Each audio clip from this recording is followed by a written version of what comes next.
What's good, Beta TV? My name is Jade-Olivia Patton, and I am currently located in San Francisco, California. Hands, front, back. Definitely put on lotion because Black people get real ashy in here, so had to make sure that happened. So if we want to talk about style, as you can see, kind of into athleisure. A little bit too much. I would love to say my style was boho chic. Love to. It's so cute. It's not me. It doesn't fit my body, and I just don't try to make it work. But I think it's amazing on other people. I definitely transitioned from having, I was a teacher I was an elementary school teacher for a couple of years on the East Coast, and when I tell you I had hot teacher chic, like appropriately hot teacher, but that's what I used to wear, dresses. I love dresses, but who's wearing a dress? Like, where are you going? Nowhere. There's nowhere to go in a dress. Not really. Not in San Francisco.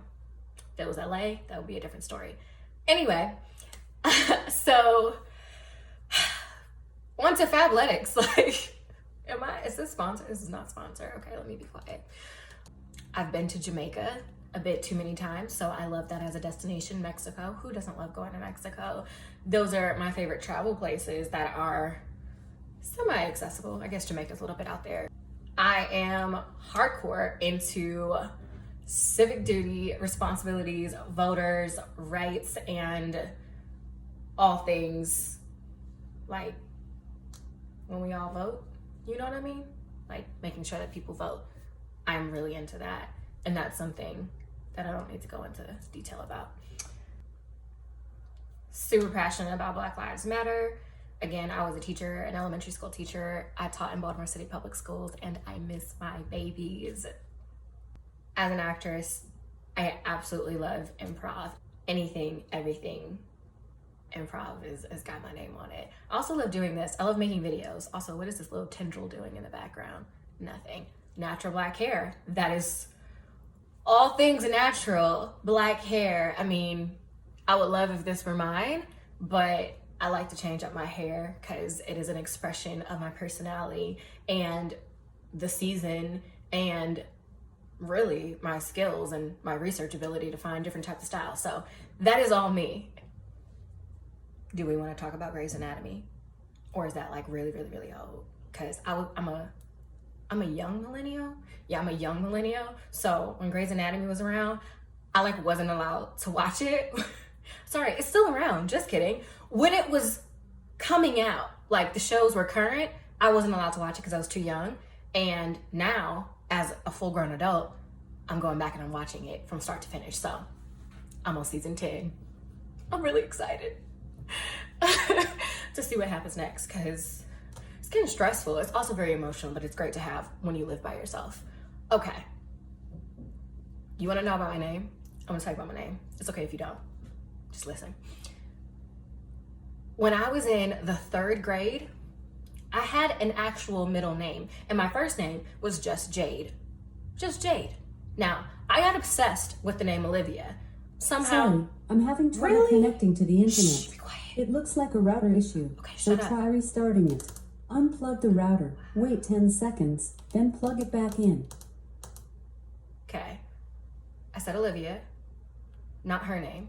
Anyway, when I was in the 3rd grade, I just got obsessed with this name and I started writing it as my middle name on my papers for school. And my mom noticed it. We had a conversation about it, and she was all about agency back in the day before people were actually talking about agency, okay, with children. And she essentially asked me if I wanted to change my first name. First of all, it was change your middle name. And then she said, well, do you want to change your first name? Because we can add Olivia to your first name.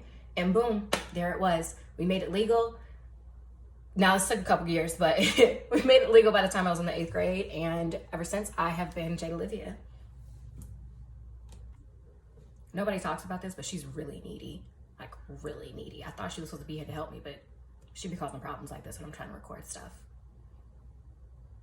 Behold, the greatest gift you have ever not received.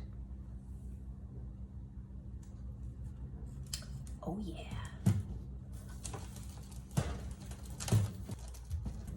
It's not actually this difficult. Nope. owning it is not this difficult. Okay. I don't think you're ready for this. I don't think you're ready for this jelly. Hold on.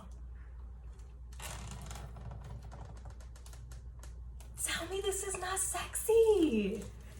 I love this. Okay, what is it? Obviously, I think we all know. This is the world's greatest picnic basket. It's legit. It's sexy. Let me show you. So for those of us 21 and up, we have a very beautiful, stylish, it's chic actually. It's a wine bottle opener, but you can also use it as a, I don't know, open your water if you don't drink. We have our knives, fork set, spoon, of course, all the things. Then you have the cute little salt and pepper.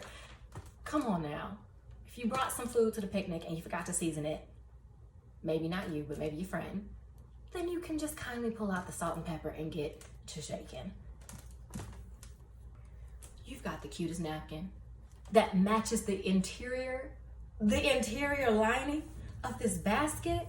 We're gonna get to the rest of it in just a second. Hold on. Now, there are actually 2 plates here. One for you and one for your boo. Or one for you and one for your sister, your brother, your mother, your uncle, your cousin, your whoever you decide to bring with you. It's one for your friend. How about that? Your friend. Now, there are little straps down here. I'm gonna show them to you in just a second. These are wine glasses. They're miniature, so you don't get too drunk. How thoughtful. Now, you wanna know the story behind this gem. The story behind this gem is that I found this basket at a thrift store in Washington, D.C. years ago. I was with my boyfriend at the time, and actually he might have been the one to discover it, and I was the one to go crazy over it. Anyway, we essentially found it together. We adopted it together, took it home, had it for years, absolutely adored it, fell in love with all the features.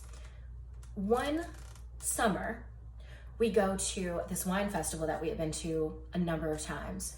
We stake out our spot. It's a beautiful spot.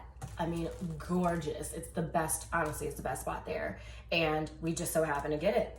All these people are super friendly. The music is bumping. We are ready to get to wine tasting. So we put our stuff down and we head over to get our glasses or our first pours. And we get all settled, got our food. My boyfriend he was a chef. He still is a chef. And he made, this amazing lunch. Oh, freaking amazing. And it was inside the basket. We bought a bottle, came, sat down. Only this was gone. This was literally gone. We thought we went back to the wrong spot, but we looked around us and was like, no, same people, same location, same beautiful view. Where's the basket? Where's the blanket? Where's our stuff? Well, my good people, not good people, had taken it. And that was the end of it. We didn't see it. I was devastated. I ruined a beautiful date, and my whole mood was just shot. We had an actual connection with this basket. We were family, and someone stole a family member, and cousins didn't know where in the world it went. So fast forward, my boyfriend replaces it.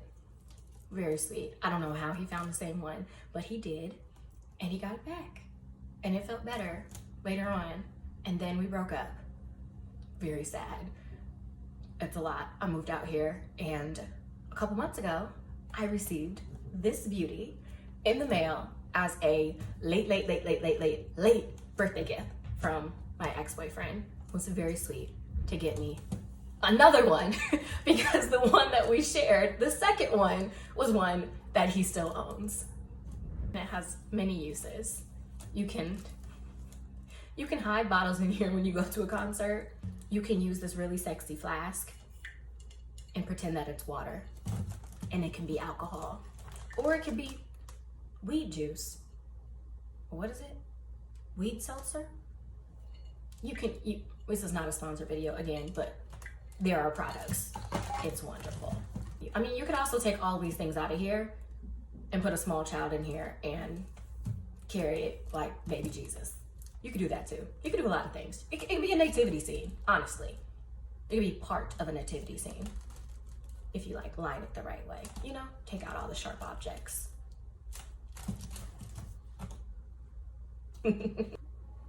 Voltaire Johnson was born November 10th, 1802. Now I know you say, Voltaire, what kind of name is that for a girl? It's not, which is exactly why her parents chose it. Because you know what? Even in 1802, they knew what to do. They knew that their daughter was not going to have as many opportunities as she would have if she were male. So they just publicly made it so that she presented as a male.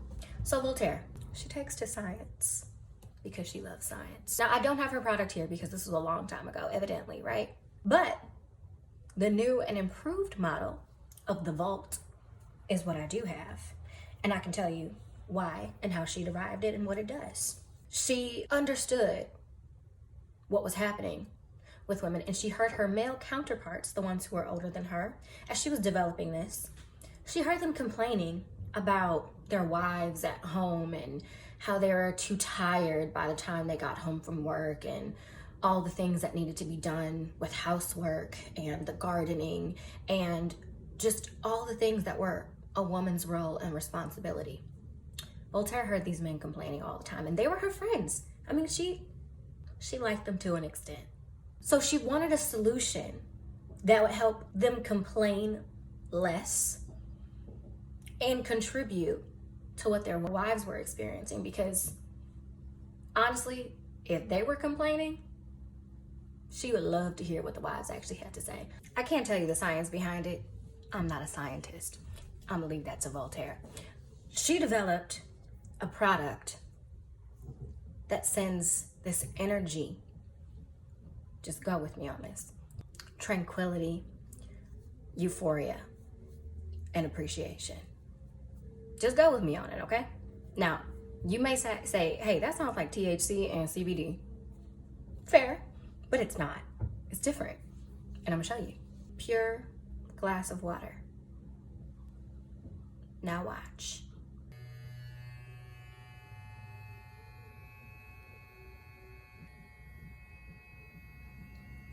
Look at that. Look at that. Can you see it? It's popping up everywhere. I know. It's getting everywhere. This is what she developed. This is not my genius, okay? Don't attribute the credit to me, because it's all her. This is the Vault, and this is what it does. Now, let's turn it off.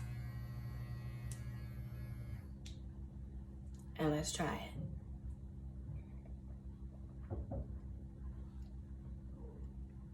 Hold on. Oh yeah. Oh, that's good. No, it's not instantaneous. It's not magic. It takes a little time. It tastes delicious though. That is exactly what the Vault does. Now let me also tell you, these days, it comes, obviously, different shapes, different sizes, different experiences altogether. And these are all the Vault. That's all they are. They're just different versions of the same thing. But when I tell you, Voltaire gave this to her male friends, they drank what the Vault mixed up for them. They came back, and they came back so excited. I mean, exuberant. They were through the roof. And you know what happened? Their wives came to her, and they all said, Voltaire, we need one. So from then on, Voltaire had to scale.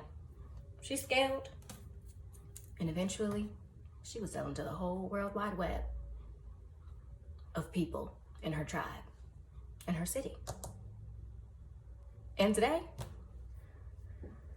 you can make mixed drinks with these.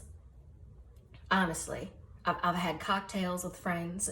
I've made them some very, very memorable nights with the Vaults. Take your pick, or you could just get them all.